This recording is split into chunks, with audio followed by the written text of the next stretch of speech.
Hey guys, it's the Villaman and welcome to the channel. So in keeping with my recent comparisons, I have another comparison for you all today. Today I'll be comparing LG's 2016 OLED to their 2018 OLED. So it will be the B6 versus the C8. Now, as with my other comparisons, both TVs are connected to an Apple TV 4K via Denon 4300H receiver. Now the Denon splits the signal between both TVs, so each TV receives the same exact signal. So any picture differences you see will be a result of the TVs themselves. Now I think this comparison will be good for owners of 2016 OLEDs who want to see how much the 2018 OLEDs have improved, or others who are considering upgrading and wonder if it's worth it, or anyone who's curious. So pretty much anybody. Now before we get into the video, I have a special message, and you probably know what it is. So if you like tech and you like home theater, then you've come to the right place, because this is where we'll be unboxing and reviewing the hottest products, along with giving you tips and tricks to help you learn more. So stay with me, subscribe to the channel if you haven't already, and let's explore this hobby together. You ready? Let's get to it.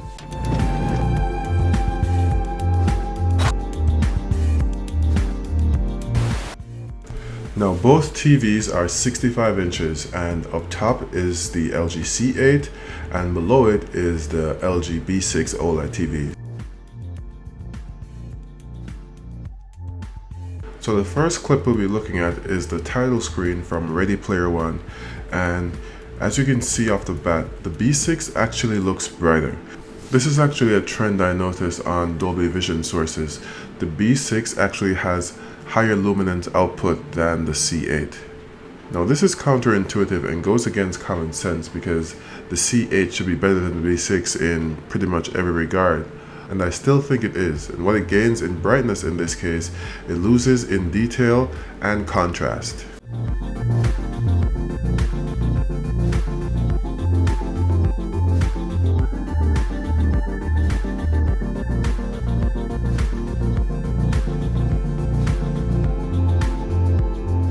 An example of this is this clip of Annihilation. If you look at Natalie's hair and her jacket, you'll see that the C8 has a lot more detail than the B6.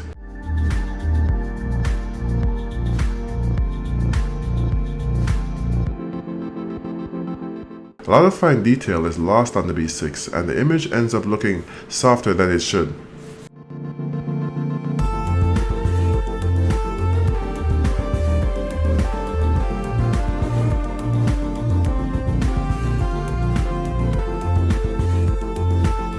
Another example of the contrast and detail difference is this clip of Blade Runner 2049. You can see on Anna's face that even though it's brighter on the B6, it lacks the contrast and detail that's found in the C8.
Shadow performance of both TVs could be improved, as evident in this scene. You can barely make out any detail in the shadows, but again, this can be improved by adjusting the gamma settings.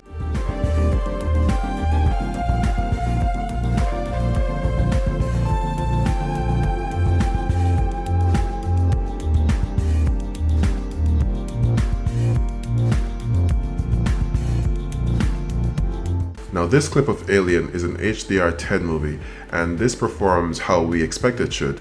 You can see that the C8 is noticeably brighter than the B6, and it improves on the highlight and shadow detail that the B6 exhibits.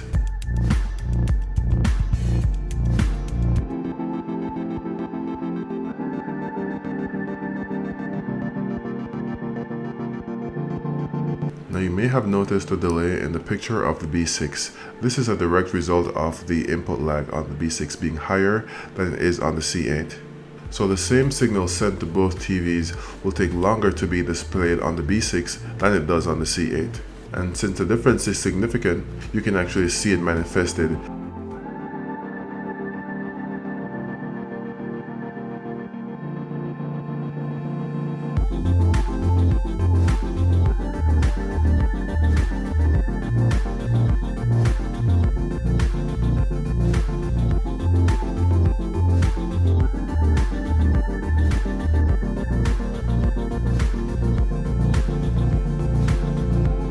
Big Hero 6 is a standard def SDR film, and as you can see in this comparison, the contrast on the C8 is much improved over the B6. Both the contrast and detail are markedly improved. I actually thought there was something wrong in the settings of the B6, so I double checked to make sure that both TVs had the same settings, which they did.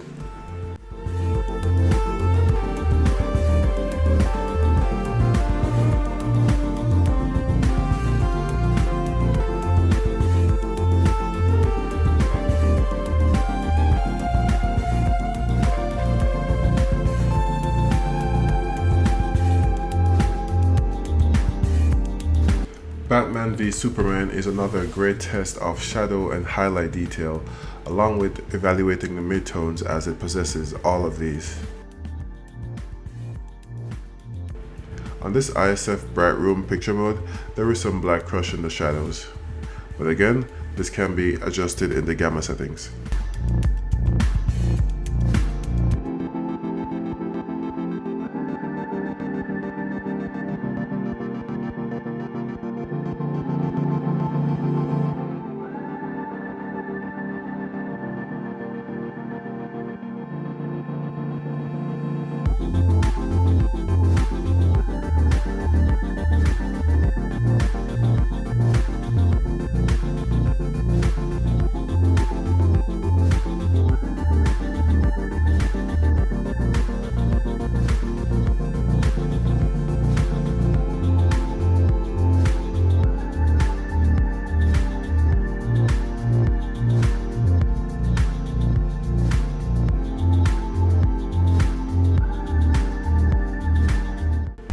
Since the Apple TV can't display YouTube 4K, I thought this was a great opportunity to test some SDR footage. And as you can see, the SDR performance of both is very similar. Contrast and brightness are pretty much on par, which is not surprising given that it's SDR content. The thing that the C8 still has over the B6 though is the sharpness and the fine detail in the picture.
So what do you think of the comparison?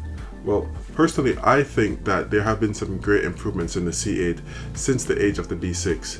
Now, beyond tangible things like brightness or motion handling enhancements, there are things like the sub-pixel layout which have improved since the 2016 OLEDs. So things like the red subpixels being more robust, more resilient, so they can last longer. And LG's new processor, the 2018 have made some good improvements over their 2016 counterparts. Now there's also things like the 2018 OLEDs being able to send Dolby Atmos to a receiver so you can get Dolby Atmos surround sound, but having an Apple TV 4K makes that a moot point because that also does the same thing. Now your opinion may be different, of course, and you may find upgrading your TV a very good value proposition, but I personally don't think it's worth it if you have a 2016 OLED. As always, let me know your thoughts in the comments below, and if you like the video, hit that like button and share the video in case someone else may find it useful. And until next time, this has been your friendly neighborhood Villaman saying peace.